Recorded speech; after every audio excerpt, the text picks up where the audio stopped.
This is where the magic happens at Unified Police Department. It's one of the few units in the country that's dedicated full-time to solving cold cases.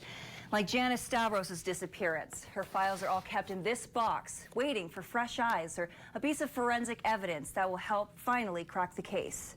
She didn't know it would be the last time she'd see her mom. But I just had a really bad feeling that something was going on. On January 2nd, 2001, Megan Pritt says Janice Stavros and boyfriend Robert Butcher Jr. gave her a ride home. They both came inside, had dinner with my stepdad and I. Her stepfather, Mike Stavros, and Janice had divorced, but remained friends and business partners. Pritt says dinner between the four of them didn't go well. The boyfriend proceeded to drink an incredible amount of alcohol. My mom was kind of trying to usher him out because he was intoxicated. It started an argument between the two of them.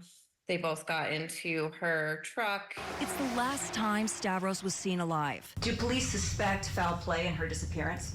We do, because nothing really adds up. Detective Ben Pender is a full-time cold case investigator with the Unified Police Department. She just recently purchased a vehicle. She had just recently purchased a new little puppy. She had a relative coming in a couple of weeks later. There's a timeline that tracks her to the next afternoon. There were a couple of people that actually saw Janice in the late morning hours, and she had even made a phone call to somebody. But after that, everything stops with no obvious explanation. You know, based on what was left at the home, we believe she did disappear directly from the home. There's just no indication that there was any type of a struggle. Robert Butcher Jr., Stavros' boyfriend at the time, said she was just gone when he got home from work. Is there a suspicion that the boyfriend is involved in this disappearance? Well, we wouldn't rule that out at this point, but we're still working on the investigation. The trail, far from cold, because of evidence that was collected at the scene for future science. A few days after she was reported missing, police served a search warrant on Stavros' home where she lived with Butcher Jr. To this day, I sometimes wonder what they were thinking when they collected certain items,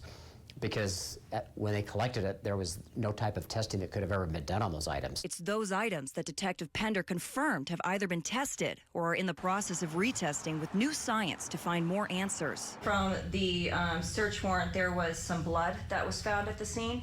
Has that blood been tested? I'm just going to say several items have been tested in this case. Police must remain tight-lipped about what they do and do not have as far as evidence. But Pender did tell me he believes wholeheartedly that someone out there right now knows something. Are you pointing at a particular person? I'm pointing at a particular person that I believe knows something. He says this case is still very solvable. If that person would come forward and provide us with some information, we could work towards getting this case resolved. Sometimes life gets hard and you just need your parents. Having a mother to provide support is invaluable. That was taken from me at 20 years old. Unified Police and family members are pleading the public, anyone who may know more about her case, to come forward and tell them. It's been 23 years and it's time to find Janice.